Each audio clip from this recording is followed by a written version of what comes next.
সময়ের অ্যালবাম।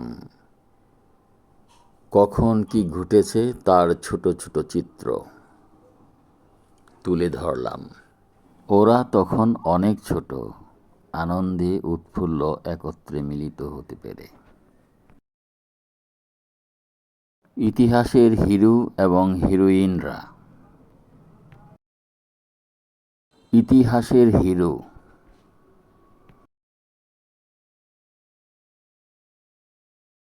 গভীর রাত্রির নিস্তব্ধতা ভেঙে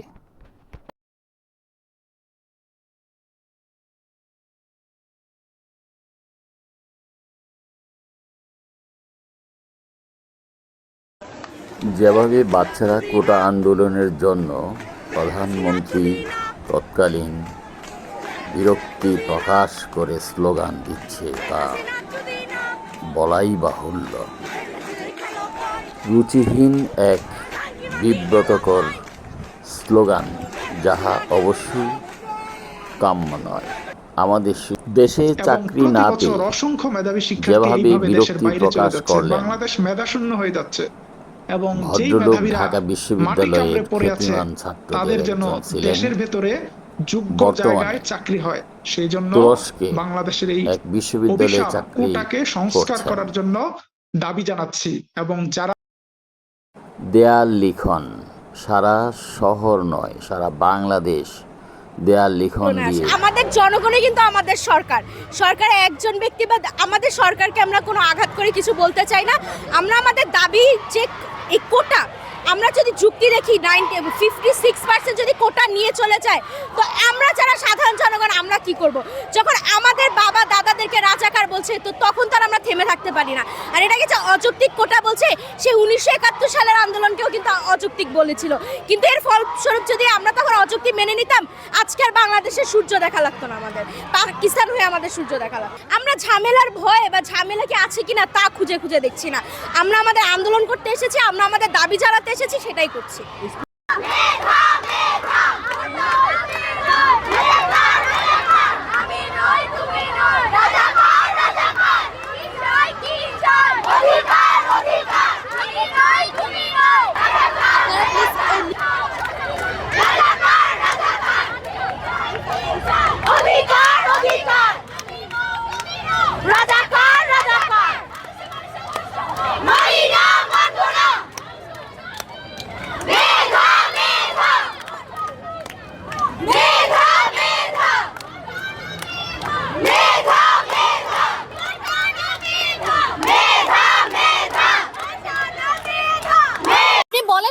আন্দোলনে পুলিশ বাধা দেয়নি? আপনি পাকিস্তান আমলকে উদাহরণ হিসেবে টেনে নেন না, কোন আমলে পুলিশ বাধা দেয়নি? এবং পুলিশ তো আসলে সরকারের একটা বাহিনী, এই জন্যই যে সরকার যদি বলে এখন গু খা, তাহলে ওরা গুই খাবে, তো ওরা এটাই করছে।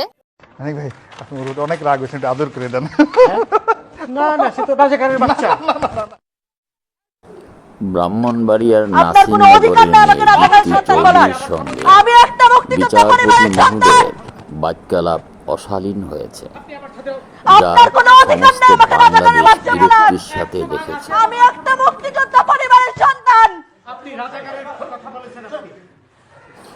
মেয়েটি খুবই ব্যক্তিত্ব নিয়ে চলে। তার আজকের এই অগ্নি শর্মা মূর্তি দেখে অভিভূত বাংলাদেশ। আমি একটা মুক্তিযোদ্ধা কাজেই পরিবারের সন্তান, আপনি আমাকে রাজাকার আমরা বলতে ভাষা বলেন। ব্যবহারে যেন সংযত হই। ব্যবহার যেটা আমি বলেছি এটা। আমি একটা মুক্তিযোদ্ধা পরিবারের সন্তান। এই বন্ধু, আমি একটা মুক্তিযোদ্ধা পরিবারের সন্তান। আপনি রাজাকারের সন্তান।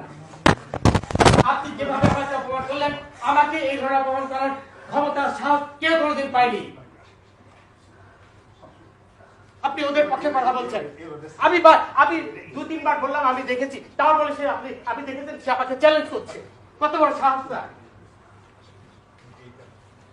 আমার কথা বলে আবার আপনি উপস্থাপনা শেষে এটা বলতে পারেন।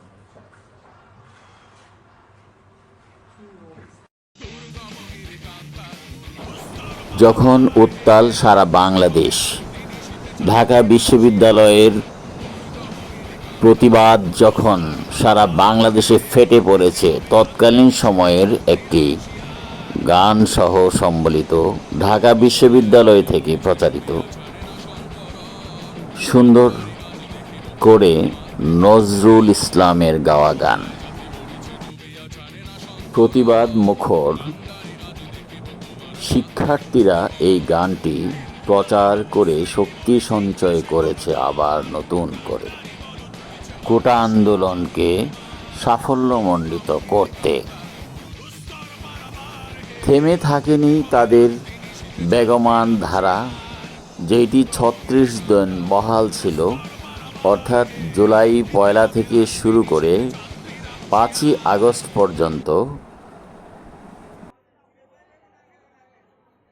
এই ক্যামেরা দিয়ে তুলছিলাম, এই গলিতে কি বিভৎসতা নিজের চোখে দেখছি।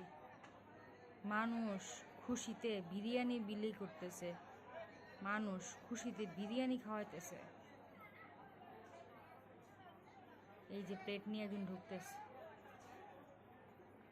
শোষিত হতে হতে হতে হতে একটা সময় এভাবেই সব কিছু বিস্ফোরিত হয়ে ক্ষোভ বের হয়। মানুষ খুশি, অনেক খুশি। এই দোকানটা উৎসবের আমেজ পরবর্তী দিন অর্থাৎ ৬ই আগস্ট প্রত্যেক জায়গায় জায়গায় প্রচুর আনন্দ উৎসব করেছে, বিজয় উল্লাস করেছে।